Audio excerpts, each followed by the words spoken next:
அன்று வெள்ளிக்கிழமை. அம்மா சண்முகக்கனியுடன் கோவிலுக்கு புறப்பட்டாள் மகேஸ்வரி. தலை நிறைய மல்லிகை, கனகாம்பரம். மகேஸ்வரியின் மனம் ஒரு நிலையில் இல்லை.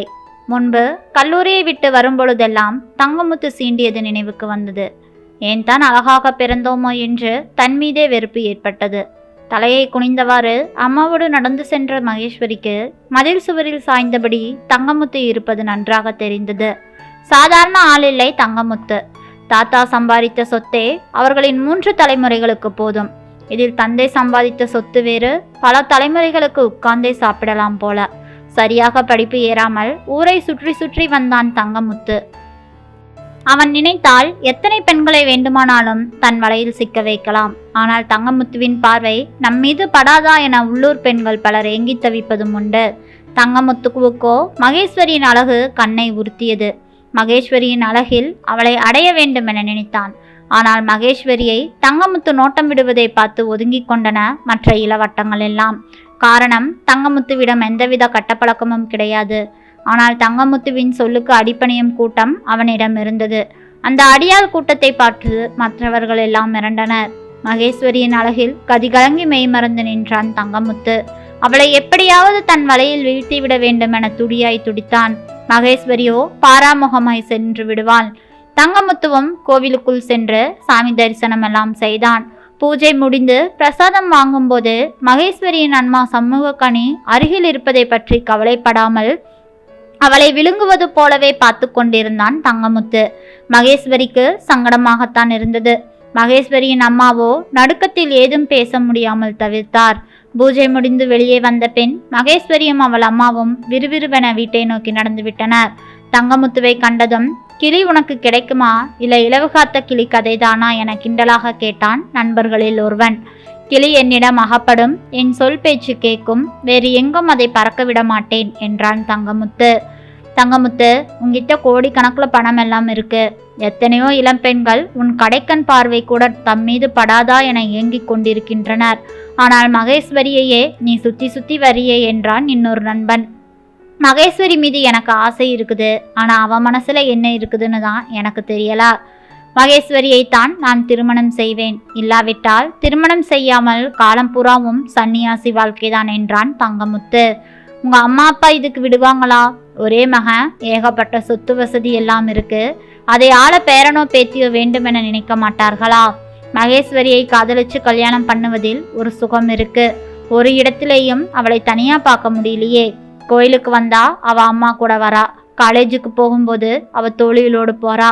தனியா பார்த்து பேச முடியல. அப்படி பேசினா என் மனசுல இருக்கிற காதலை நான் அவகிட்ட சொல்லிடுவேன். இப்ப சொல்ல முடியாம தவிக்கிறேனே. அவ உன்னை இதுவரையிலும் திரும்பி கூட பார்க்கல. கோபத்தோடு முறைத்து அல்லவா போகிறாள். பிறகு நீ எப்படி உன் காதலை சொல்லுவ என சீண்டினான் இன்னொரு நண்பன். மோதலில் தான் காதலே ஆரம்பிக்கும். எப்படியாவது அவளை காதலிச்சு அவ சம்மதத்தோட கண்டிப்பா கல்யாணம் பண்ணியே தீருவேன் என்றான் தங்கமுத்து. வீட்டில் தன் கணவர் கிருஷ்ணசாமியிடம் சொல்லி புலம்பிக் கொண்டிருந்தாள் மகேஸ்வரியின் அம்மா. நம்ம மக படிப்பு முடிந்தவுடன் ஒரு மாப்பிள்ளைய பார்த்து அவன் கையில பிடிச்சு கொடுத்துடணும். இவளை இனி நம்மனால பாதுகாக்க முடியாது. தங்கமுத்து ஒரு பக்கம் வேற சுத்தி சுத்தியே வரான். தங்கமுத்துவுக்கு தெரியாமல் பல பேர் இவளை நோட்டம் விடுறாங்க. ஊரில் உள்ள பசங்களின் கண்கள் இவள் மீதுதான் மேயுது. தங்கமுத்து வேற வெறிகொண்டு அலையிறான். அவனால இவளுக்கு ஏதாவது ஒன்று கிடக்க ஒன்று ஆயிடக்கூடாதுன்னு எனக்கு பயமா இருக்கு. இவளுக்கு கல்யாணத்தை முடிச்சு ஒருவன் கையில கொடுத்தாதான் எனக்கு நிம்மதி என்றார் அவளின் அப்பா. மகளுக்கோ இப்போது 20 வயசுதான். தங்கமுத்து எதையும் செய்ய தயங்காதவன். ஒரு முடிவோடு மகளையும் மனைவியும் அளித்தார். மகேஸ்வரி, உன் அம்மா உன்னை நினைச்சு ரொம்ப பயப்படுறா. உடனே உனக்கு ஒரு கல்யாணம் செய்து வைக்க ஆசைப்படுறா. நம்ம கிட்ட வசதி குறைவு. நம்ம கேட்ட குடும்பத்தில் ஒரு வரன் இருக்கு. நமக்கு தூரத்து உறவு முறை சொந்த பையன். உனக்கு மாமன் மகன் முறை. குறைந்த சம்பளம் தான், அரசு உத்தியோகத்துல இருக்கான். உங்களால் முடிந்த அளவு செய்யுங்கள், உங்களை கஷ்டப்படுத்த மாட்டோம்னு என மாப்பிள்ளை வீட்லயும் சொல்லிட்டாங்க. எனக்கும் அம்மாவுக்கும் இதுல முழு சம்மதம். உன் விருப்பம் என்ன கேட்டார் மகேஸ்வரியின் அப்பா. தங்கமுத்து பார்வையிலிருந்து தப்ப வேண்டும். பணம் பலத்தால் எதையும் செய்ய தயங்காதவன். இனி இந்த ஊரில் நாம் இருக்கக்கூடாது என முடிவு செய்தவள். நீங்க என்ன சொன்னாலும் எனக்கு சம்மதம் அப்பா. உங்க விருப்பப்படியே செய்யுங்கள் என கூறிவிட்டாள் மகேஸ்வரி. அவசர அவசரமாக நிச்சயதார்த்தத்தையும் முடித்தனர். தகவல் அறிந்து துவண்டு போய்விட்டான் தங்கமுத்து. கட்டுனா மகேஸ்வரியத்தான் கட்டுவேன்னு சொன்னனே, இப்ப என்னடானா வெளியூர்காரனுக்கெல்லாம் யோகம் அடிச்சிருக்கு என்றார் தங்கமுத்துவின் நண்பர்கள். மனதில் இருந்த வேதனையை வெளிக்காட்ட முடியாமல் தவியாய் தவித்தான் தங்கமுத்து. மகேஸ்வரியை வலுக்கட்டாயமாக தூக்கி வந்து திருமணம் செய்யலாம் தான், யாராலும் தடுக்க முடியாதுதான். நான் தான் அவள் மீது ஆசைப்பட்டேன், ஆனால் அவளுக்கு என் மீது ஆசை இல்லை. இது முழுக்க ஒருதலை காதல். அவளுக்கு விருப்பமில்லாத எதையும் நாம் செய்ய வேண்டாம். மகேஸ்வரியாவது சந்தோஷமாக வாழட்டும் என நினைத்து மனதை தேற்றிக் கொண்டான் தங்கமுத்து. மணமகன் வீட்டார் உங்களால் முடிந்ததை செய்யுங்கள் என கூறிவிட்டனர். அதன் பின் மாப்பிள்ளை விக்னேஷுக்கு அரசு உத்தியோகம் என்பதால் 5 பவுன் கூடுதலாக வேண்டும் என டிமாண்ட் வைத்தனர். அதிர்ச்சி அடைந்தனர் மகேஸ்வரியின் பெற்றோர். கஷ்டப்படும் குடும்பம் என்பதால் என்ன செய்வது என தவியாய் தவித்தனர். தங்கமுத்துவிடமிருந்து மகளை காப்பாற்ற வேண்டும் என்பதற்காக திருமணத்துக்கு சம்மதித்தார் மகேஸ்வரியின் அப்பா. திருமணம் மிக எளிய முறையில் வீட்டின் அருகில் இருந்த காலி இடத்தில் பந்தல் அமைத்து நடந்து கொண்டிருந்தது. திருமண நாளன்று உறவினர்கள் புடைசூழ மகேஸ்வரியும் மேடையில் அமர்ந்திருந்தாள். முதலில் தாய்மாமன் சடங்கு நடந்தது. மங்களவாத்தியம் முழங்கிக் கொண்டிருந்தது. அந்த நேரத்தில் மணப்பெண்ணின் சகோதரி மகேஸ்வரியின் கழுத்தை கூர்ந்து கவனித்தார். வேகமாக தன் அப்பாவிடம் வந்து ஏதோ சொன்னாள். மகனிடம் அப்பா ஏதோ கூற விக்னேஷின் முகம் உடனடியாக மாறிவிட்டது. உண்மையை சொல்லுங்கள், பொய் புரட்ட வேண்டாம். மணப்பெண்ணின் கழுத்தில் கவரிங் நகை இருக்கு. எத்தனை பவுன் கவரிங் நகை என கேட்டார் விக்னேஷின் அப்பா. மகேஸ்வரியின் பெற்றோருக்கு கை கால் உதறல் எடுக்க ஆரம்பித்து விட்டது. எப்படியாவது திருமணம் நடந்துவிட வேண்டும் என்ற எண்ணத்தில் 5 பவுன் கவரிங் நகையை அணிவித்தோம். திருமணம் முடிந்தவுடன் கண்டிப்பாக தந்து விடுகிறோம் என கெஞ்சினர் மகேஸ்வரியின் பெற்றோர். மணமகனின் பெற்றோரோ அசைவதாகவே இல்லை. 5 பவுன் நகை உடனடியாக வந்தால் தாலி ஏறும், இல்லாவிட்டால் அவளின் கழுத்தில் தாலி ஏறாது என கராராக சொல்லிவிட்டனர் விக்னேஷின் பெற்றோர். இதையெல்லாம் கேட்டு எதுவுமே பேசாமல் வாயடைத்து போய் நின்றான் விக்னேஷ். யாரிடம் கேட்பது? அவமானமும் தலைகுனிவும். எதுவும் பேசாமல் மகேஸ்வரியின் அம்மாவும் அப்பாவும் அப்படியே உட்கார்ந்து விட்டனர். நேரமோ கடந்து போய் கொண்டிருந்தது. கல்யாண வீட்டில் ஏகப்பட்ட குழப்பம். எல்லோருக்கும் வேடிக்கையாகத்தான் இருந்தது. திடீரென 7-8 இளைஞர்களுடன் உள்ளே நுழைந்தான் தங்கமுத்துவின் குழு. பிரச்சனையை கேள்விப்பட்டு தன் நண்பர்களுடன் அங்கு வந்திருந்தான் தங்கமுத்து.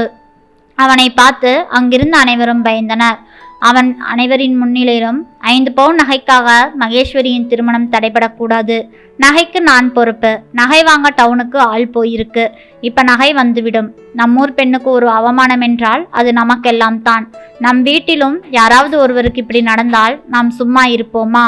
நம்மூர் பெண் நன்றாக வாழ வேண்டும் என தங்கமுத்து பேசிக்கொண்டிருக்கும் போதே நகை வாங்க சென்ற நபர் 5 பவுன் நகையோடு வந்தார். திருமணம் நடக்கட்டும் என மணமகன் பெற்றோர் கூறவும் திடீரென கெட்டி மேளம் முழங்க ஐய தாலி எடுக்க ஆவேசமாக எழுந்து வந்தாள் மகேஸ்வரி. நிறுத்துடா, நீ எல்லாம் ஒரு ஆம்பளை. வெறும் 5 பவுன் நகை குறைஞ்சதால தாலி கட்ட மறுத்தாயே. உன் பெற்றோரிடம் நீ என்ன சொல்லி இருக்க வேண்டும்? நகையை பிறகு பார்த்து கொள்ளலாம். மகேஸ்வரி கழுத்தில் நான் தாலி கட்டுவேன் என துணிச்சலாக நீ ஏன் பேசவில்லை? பெற்றோரின் மகன் சங்கடப்படக்கூடாது என்பதற்காகத்தான் நான் கவரிங் நகையை அணிந்து கொண்டேன். நீயோ ஒரு அரசு வேலையில இருக்கிற, கை நிறைய சம்பாதிக்கிற. வரதட்சணை கூடுதலா கேட்டு திருமணத்தை நிறுத்தி இருப்பதாக நான் போலீசில் புகார் கொடுத்தால் உன் வேலையும் பறிப்போய் இருக்கும். நீயும் உன் குடும்பமும் ஜெயிலில் இருந்திருப்பீர்கள். தங்கமுத்துவை நான் இவ்வளவு நாளாக ரவுடியும் மோசமானவனும் என தான் நினைத்தேன். ஆனால் கடின பாறைக்குள்ளும் தாகம் தீர்க்கும் தண்ணீர் உண்டு என்பதை அவர் நிரூபித்து விட்டார். என் வாழ்வு நன்றாக இருக்க வேண்டும் என நினைத்த தங்கமுத்து நான் கண் கண்ட தெய்வம்தான். நான் வாழ்ந்தால் தங்கமுத்துவோடு தான் வாழ்வேன். இல்லை என்றால் எனக்கு கல்யாணமே வேண்டாம் எனவும் காலம்பூரா கன்னியாகவும் நான் என் பெற்றோருடன் இருந்து கொள்வேன் என தன் கழுத்தில் இருந்த மாலையை கழற்றி மாப்பிள்ளையின் முகத்தில் வீசி எறிந்துவிட்டு அந்த இடத்தை விட்டு வெளியேறிவிட்டாள் மகேஸ்வரி. அவமானத்தால் தலை குனிந்து அந்த இடத்தை விட்டு வெளியேறினர் மணமகனின் வீட்டார். உடனடியாக உறவினர்கள் எல்லாம் கூடி பேசினர். தங்கமுத்துவின் பெற்றோரை வரவழைத்து அவர்களின் சம்மதத்துடன் அதே முகூர்த்தத்தில் தங்கமுத்துவுக்கும் மகேஸ்வரிக்கும் பெற்றோர்களின் ஆசீர்வாதத்தால் திருமணம் நடந்தது. நண்பர்களே, நாம் படித்து உத்தியோகத்தில் இருக்கிறோம். ஆனால் கடைசி நேரத்தில் நாம் கைப்பிடிக்கும் வாழ்க்கை துணையிடம் அது வேண்டும் இது வேண்டும் என டிமாண்ட் வைத்தால் அது நாம் படித்த படிப்புக்கே அவமானம்தான். எதுவாயிருந்தாலும் வாழ்க்கையில் சமாளித்து கொள்ளலாம் என்ற தைரியத்துடன் தைரியமாக இருக்க வேண்டும். நன்றி. இந்த கதை பிடிச்சிருந்ததுன்னா மறக்காமல் லைக் பண்ணுங்கள். நம்ம சேனலை சப்ஸ்கிரைப் பண்ணி சப்போர்ட் பண்ணுங்கள். மீண்டும் நாளை வேறொரு கதையில் சந்திக்கலாம். நன்றி.